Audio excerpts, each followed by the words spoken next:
We have reached a point in June 2026 where the historical boundaries of the technology industry are dissolving. To see this shift, look at the upcoming Legend of Zelda Ocarina of Time remake for the Switch 2. On the original N64 cartridge, hardware limitations forced the game to be built in small, isolated zones, each separated by a loading screen. The Switch 2 uses a unified memory pool to stream assets in real time. It replaces those loading screens with a contiguous, persistent world, where locations like Death Mountain and Lake Hylia are seamlessly integrated. Corporate borders are vanishing alongside those loading bars. High-fidelity titles, once restricted to the raw power of the PlayStation 5, are now receiving native ports for Nintendo's hybrid console. This shift is powered by NVIDIA's DLSS technology. By using AI to reconstruct a high-resolution image from a low-resolution internal render, portable hardware can finally match the visual output of a home console. Because AI optimization now handles the heavy lifting of image reconstruction, the technical wall between mobile and stationary gaming has effectively collapsed, letting the most demanding worlds run on any screen. But there is a catastrophic catch to this transition. The same drive for deep system integration and specialized hardware performance that enables these virtual worlds is simultaneously exposing fatal flaws in our real-world defenses. The defensive perimeters we've relied on for decades are gone, leaving enterprise infrastructure vulnerable to a new breed of threats that operate entirely beneath our traditional security tools. The first boundary to fail is the network firewall, which is proving useless against a generation of AI worms that weaponize human language. Most modern enterprises now use proxy routers like LightLM to manage the traffic between employees and various AI models, creating a single point of entry for text-based attacks. Attackers use prompt injection. Because AI struggles to distinguish data from instructions, a formatted prompt bypasses filters to execute host-server commands. Once compromised, the AI rewrites outbound emails with the malicious prompt, self-replicating across the network without triggering antivirus alarms. The strict line that used to separate human conversation from malicious code has vanished.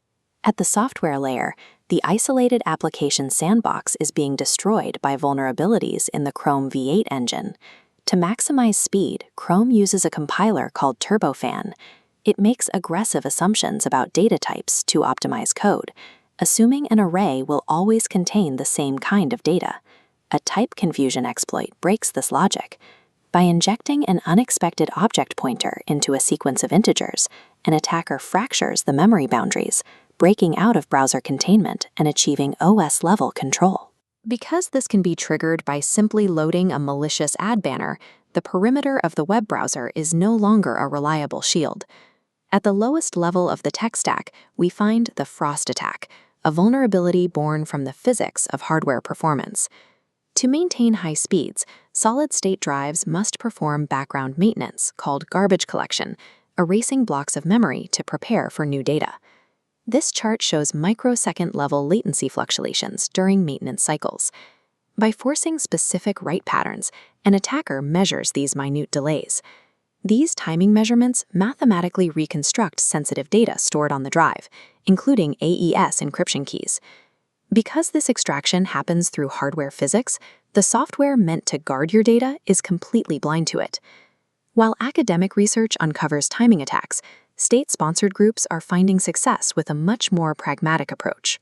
Groups like Gamma are crippling national grids by exploiting year-old WinRAR vulnerabilities.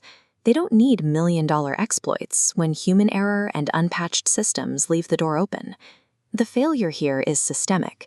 Organizations are relying on outdated perimeter defenses to protect infrastructure that is already vulnerable from the inside.